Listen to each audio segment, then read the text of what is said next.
இப்போ பார்த்தீங்கன்னா கரூர் ஐடி கம்பெனியில் ஒர்க் பண்ணிட்டு இருக்கேன். சொந்த ஊர்லேயே இருக்கோம். சென்னை கோயம்புத்தூர்னு நான் இப்போ ஒர்க் பண்ணுறேன்னு வச்சுக்கோங்களேன். ஒரு 20 கிலோமீட்டர்ஸ் டு 30 கிலோமீட்டர்ஸ் தான் வந்து ஆஃபீஸே இருக்கும். ட்ராவல் எக்ஸ்பென்ஸ் அதிகமாக இருக்கும். இப்போ பிஜியோ இல்லை வந்துட்டு ரூமோ எடுத்திருக்கேன்னா அதுக்கு வந்து மந்த்லி பார்த்தீங்கன்னா 6,000 to 7,000 ஆகும். என்னோட எக்ஸ்பென்ஸ் எல்லாம் போக மீதி கம்மியாக தான் நான் என்னால் அனுப்ப முடியும். இப்போ இதுவே கரூராக இருந்துச்சுன்னா எங்கள் அம்மாவையும் பார்த்துக்கிட்டு ஸோ எனக்கு உண்டான எல்லாமே இங்கேயே கிடச்சிரும். பொருளாதார வயசாக எங்கள் ஃபேமிலியும் என்னால் இது பண்ண முடியும், சப்போர்ட் பண்ண முடியும். இங்கே ஐடி கம்பெனியில் தான் ஒர்க் பண்ணுறேன். ஃபேமிலி சுச்சுவேஷனால் இங்கேருந்து நம்ம வெளில போகிறதுக்கு எந்த ஐடியாவும் இல்லை. கோயம்புத்தூர் சென்னையாக இருந்தால் எப்போயாவது ஒரு வாட்டி தான் வந்து பார்த்துக்குவோம். இங்கே நமக்கு வீட்டு சாப்பாடும் நம்ம கிடச்சிடுது. இதே அங்கே இருந்தோம்னா வீட்டு சாப்பாடு அதெல்லாம் இருக்காது. வெளியூரில் இருந்தோம்னா நம்ம ஃபங்க்ஷனில் எதுவும் அட்டன் பண்ண முடியாது. இதே இங்கேனா பர்மிஷன் போட்டு நம்ம டக்குன்னு அந்த ஃபங்க்ஷனை அட்டன் பண்ண முடியுது.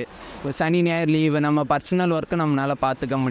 கவர்மெண்ட்லேருந்து டைடல் பார்க் வர்றதுக்கு ஸ்கீம் புதுசாக இன்ட்ரடியூஸ் பண்ணியிருக்காங்க கரூரில். சீக்கிரமாக இம்ப்ளிமெண்ட் பண்ணால் கரூரில் இருக்க யங்ஸ்டர்ஸ்க்கு ரொம்ப யூஸ்ஃபுல்லாக இருக்கும். கரூரில் வந்துட்டு